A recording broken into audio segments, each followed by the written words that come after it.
Azərbaycan Respublikasının Prezidenti cənab İlham Əliyevə, hörmətli cənab Prezident, mən sizə müraciət edirəm və müraciətimdə məlumat üçün çatdırmaq istəyirəm ki, sizə sosial şəbəkə vasitəsilə sizə çox saylı müraciət etmişəm, canlı çıxışlarım olubdur, müraciətlərim olubdur, rəsmi məktublar, teleqramla sizə göndərmişəm.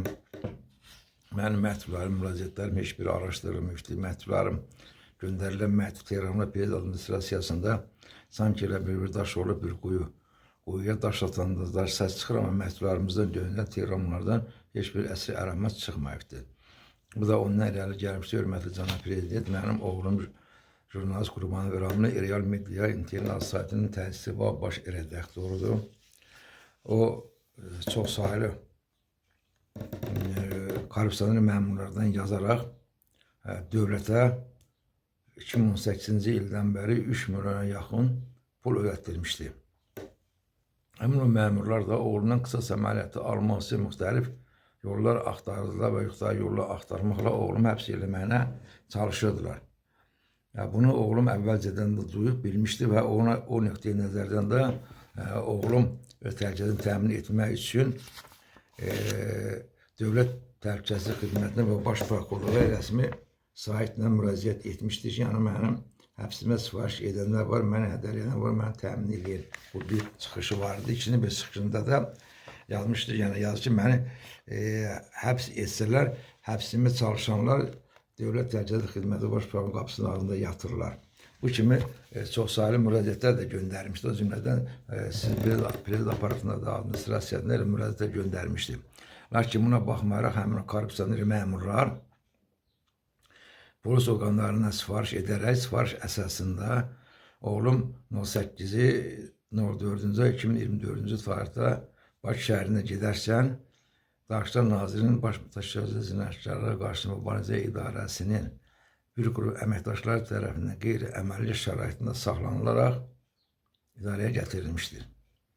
Və ayın 8-də oğlum hardasa 11-12 radalarında Bakı şəhərinə gətirilmiş və səhərsi günü, bir gün saxlantıdan sonra səhərsi günü, yəni 9-u 04-cü ay 2024-cü il tarixdə oğlumun vəkil təyin olunmadan müstəntiq oğlumun üzünə 4 nəfər oğlumun telefonuna girərək, maşında qansı axtarış aparıb, telefonuna girərək, telefonda olan bir neçə rəsmi şəxsləri müəyyənləşdirib, telefon vasitəsilə onları baş idarəyə çağırılıb, təhdidlə, hədə yolu ilə onlardan izahatını almışdır. Güya ki, mənim oğlum onlardan hədə qorxu yolu ilə pul tələb etmiş və yaxud da onlardan yazıbdır. Bir günün içində günortadan saat 5-ə kimi 4 saat içində 4 nəfərin izahatını alıb, araşdırma aparmadan müstəntiq izahatını alıb tələm-tələsik oğlumun həbsinin yerinə nail olmuşdur. Həbs etdirilməsinə nail olmuşdur. Bundan əvvəl bu oğlumun saxlanılması barədə nə Baş Prokurorluğa, nə Daxçılar Nazirinə heç bir ərizə və şikayət daxil olmamış və yaxud da əməliyyat tədbir keçirilməsi haqqında heç bir məlumat daxil olmamışdır.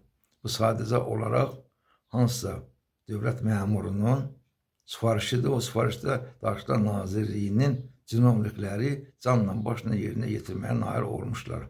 Bir günün içində bir şəxsi tutub vəkilsiz, plansız, üzləşmə olmadan, araşdırma aparmadan elə həbs etmişlər.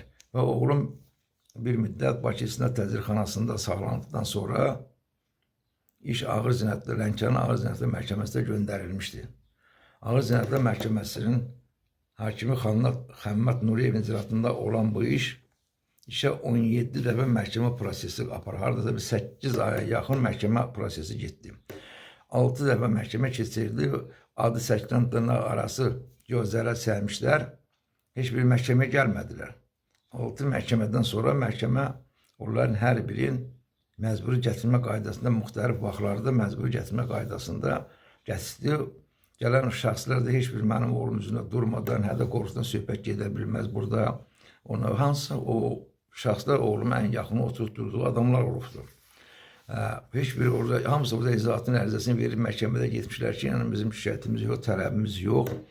Hətta orada məhkəmə ona sual vermişdi və oğlumun vəkili sual vermişdi onlara ki, Qurban İbrahim Məhəmmədoğlu saxlanılana kimi siz harasa müraciət eləmisinizmi? Heç biri onlar təsdiq eləmədi. Dedi, biz heç də müraciət eləməmişik, nə əvvəl eləməmişik, nə də sonra rəsmi müraciətimiz olmuyor. Bizi sadəcə ayın 9-da bizi Daxillər Nazirinin Baş Mütəşəkkirə qarşı Mübarizə İdarəsinin müstəntiqi Ramil Məmmədov telefon vasitəsilə bizi idarəyə çağırıb, nə məqsəddə çağırını bilməmişik, gəlib orada bizə məlum olub ki, yəni Qurban İbrahiminlə bağlı.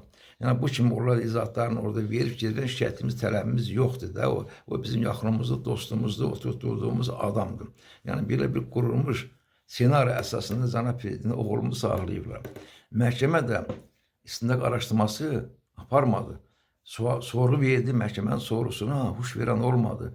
Məhkəmə soru verdi Daxillər Nazirinə ki, o saxlanan qədər o telefonu, o biriləri idarəyə məxsus mühür, pesat, iştah mühür verir, onu boyun almadılar, vermədilər. Dedilər ki, biz onu saxlayan vaxtı onun üzərində telefon olmuşdu, nə də idarəyə məxsus bu adı çəkilən iştah mühürü olmuşdu. Bu qədər ağ yalan mı olar, bu qədər ədalətsizlik mi olar? Bəlkə buradan sual doğur, müstəntiq. Əgər sənə müstəntiq demək olarsa, Daxillər Nazirliyində belə bir qurumda işləyirsənsə, bəs sən o telefon vasitəsindən çağırmışsan da onları. Sizə əvvəlcədən daxil olmuşdu oğlum barəsində. Onun ünvanını bilmirsən, adresini bilmirsən, oğluma əvvəlcədən məktub gəlmir ki, sizi Daxillər Nazirliyində çağırırlar və yaxud da sizi falan işinə əlaqədar falan yerə gəlin mərkəzə, idarəyə gəlin. Bu yoxdur. Siz telefonu girmişsiniz, onun telefonu əsasında da çağırıb yalandan üzə durma şərait yaratmışsınız, yalandan məktub qol çəkdirmişsiniz, təhdid eləmişsiniz, bilmirəm. 4 saatin içində də 4 nəfər dindirmişsən.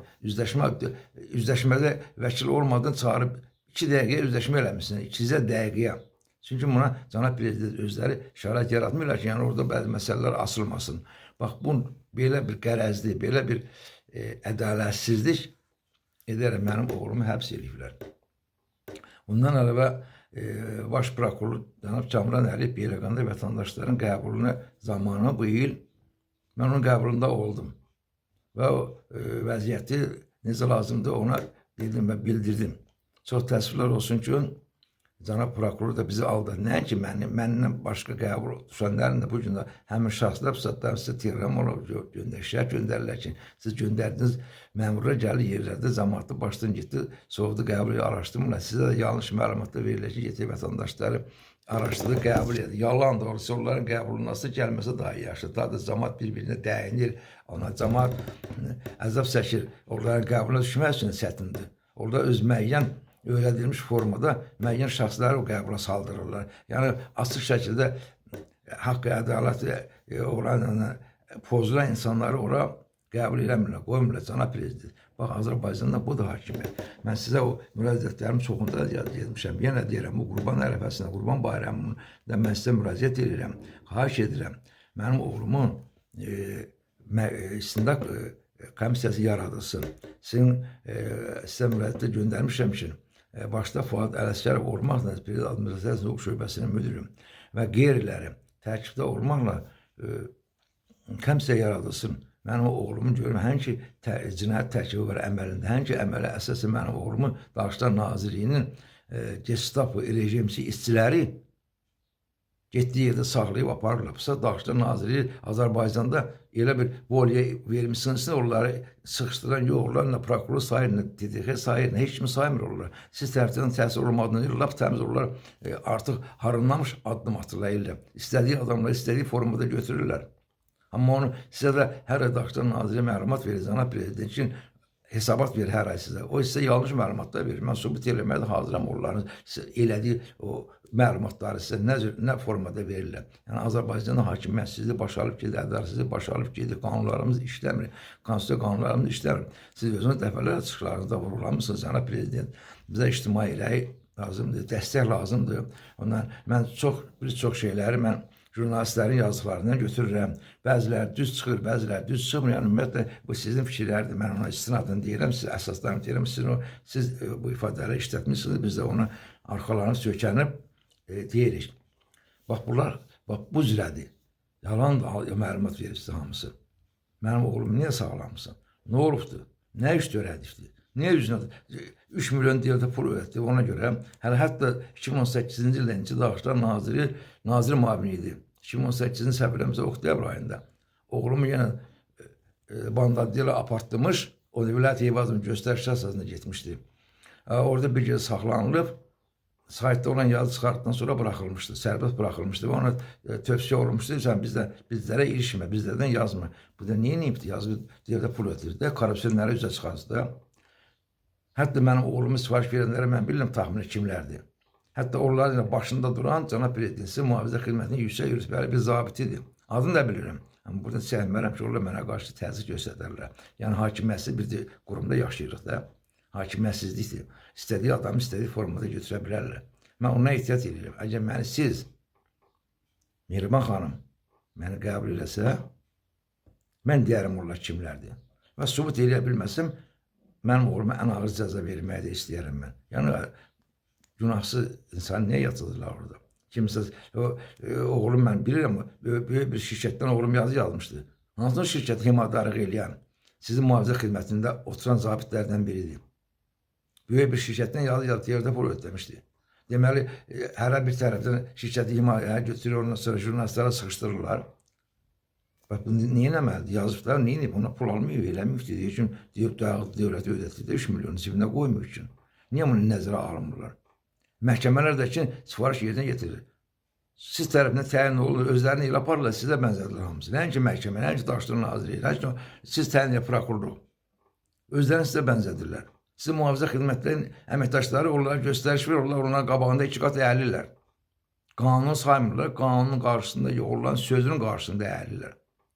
Mən də deyirəm, vətəndaş olaraq, seçsiniz olaraq, mən də konstitusiya qanununa sökünərək deyirəm, xahiş edirəm mən sizdən. Göstəriş verin.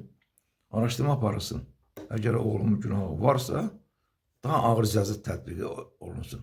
Tabi o yoxsa kimin-kimindən xoşu gəlmiş, kim-kimə himadarlıq eləyir, gedib onu müdafiə edəcəklər, onun üstündə insan şərif tutarlarmı? Bu qədər ədalətsiz mi olar? Azərbaycan hakimiyyəti yoxdur, cənab prezident. Mən birbaşa deyirəm, bir Azərbaycan vətəndaşı kimi deyirəm. Ulu öndərimizi Allah rəhmət eləsin. Ulu öndərimizin vaxtında bu qədər ədalətsizlik yox idi. Ulu öndərimizdən ehtiyat edirlər. İclasda qorxurdular. Çoxu bəlkə də surqa keçirirdi. Çoxu bəlkə də cibində dərman aparırdı. Çıxanda bəlkə də Allaha yalvardı, yaxşı qurtuldu, çıxdıq. Ulu öndərin iclasından. Ulu öndər bir dəfə bir baxışla onlar özləri infarkt keçirməyə erəsi var, infarkt keçirə bilərdi bəlkə də.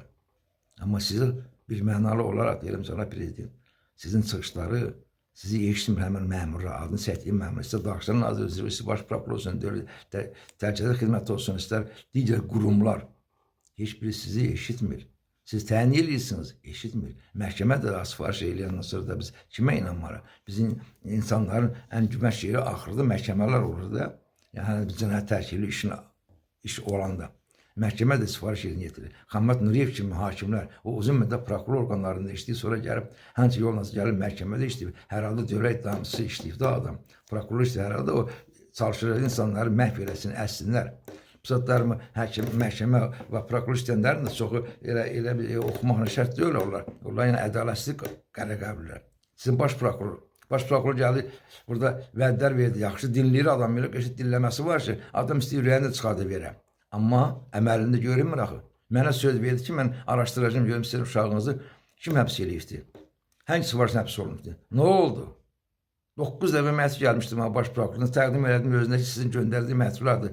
Daxillər Nazirliyi ona əməl eləməsin, sizin göndərdiyi məktub, yəni boşda onlar üçün əsassız götürür. Bax, budur hakimiyyətimiz bizim. Hörmətli cənab prezident, xahiş edirəm. Komissiya yaradılsın. Yanınızda Əf komissiyası var. Əf komissiyasına verilsin mənim oğlumun işi. Əf komissiyası araşdırsın, əgər onun günahı varsa, ən ağır cəza istəyirəm mən bir valideyn olaraq. Amma ədalətsizliyə olmaz, bu qədər ədalətsiz olar ölkədə.